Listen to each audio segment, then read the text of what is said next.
Josué se leva, se tenait devant Jéricho. Il leva les yeux, regarda, voici un homme se tenait debout devant lui, son épée nue dans la main. L'esprit guerrier de Josué s'était évidemment manifesté et il lui lança un défi. Es-tu des nôtres ou de nos ennemis? Josué 5, 13, 15. Le contenu réel de la réponse fut « Je ne suis pas venu pour des gens particuliers, je suis pour le dessein du Seigneur. Je ne suis pas venu pour ce travail ou cette œuvre que vous essayez de réaliser pour le Seigneur. Je suis pour le dessein du Seigneur, je suis voué au dessein de Dieu, le dessein éternel. » Oh, si seulement nous pouvions saisir tout ce que cela implique. Nous voulons que le Saint-Esprit parraine nos mouvements, notre travail, notre ministère. Nous demandons au Saint-Esprit s'il est pour nous. Il ne dira jamais qu'il l'est. Dans un sens, le Seigneur est pour son peuple. Si Dieu est pour nous. Mais d'un autre côté, le Seigneur dit, je ne suis pas pour vous, mais pour mon dessein en vous et par vous. Non pour vous en tant que tel, en faveur d'Israël ou de Josué élu et oint souverainement. Je ne suis pas pour vous, je suis mandaté pour le dessein de Dieu. Nous devons donc identifier le terrain et l'objet du mandat du Saint-Esprit. Nous devons savoir pour quel but le Saint-Esprit a été mandaté. Il y a tellement de calculs et d'arrangements pour le Seigneur, il y a tellement d'échecs sans parvenir à grand-chose. Dans ce monde, combien y a-t-il à ce jour d'arrangements planifiés, programmés pour le Seigneur?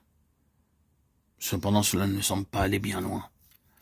Le Seigneur ne paraît pas s'impliquer lui-même dans tout cela. Nous devons donc identifier l'objectif du Saint-Esprit. L'objectif du Saint-Esprit n'est pas de faire quelque chose qui porte la marque du terrestre, ni d'établir quelque chose sur cette terre qui porte des souliers faits de main d'homme. Établir quelque chose ici-bas n'est pas du tout son objectif.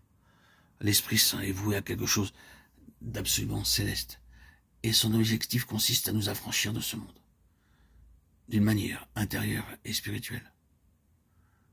Cela mériterait peut-être d'être vu plus en détail, mais notons que c'est de la plus haute importance de connaître l'objet de la préoccupation de Dieu. Il ne fera lui-même rien de ce qui est attaché à cette terre, il s'engagera lui-même seulement dans ce qui est lié au ciel. Mais maintenant que ceci est établi, il y a après tout cela encore une chose extraordinaire. Cet homme en qualité de prince des armées de l'Éternel est debout avec son épée tirée dans sa main.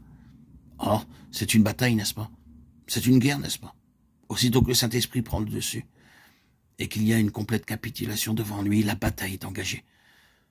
Ne commettez aucune erreur à ce sujet, quoi que vous puissiez penser du baptême du Saint-Esprit et malgré tout ce que cela peut impliquer, sans vouloir le limiter à cette seule interprétation, cela signifie cependant un conflit incessant et immédiat. Cela peut signifier d'autres choses, mais cela implique une guerre sans répit, une armée dans laquelle il n'y a pas de mise à la retraite. Ici, vous ne serez jamais pensionné. Vous êtes incorporé jusqu'au bout.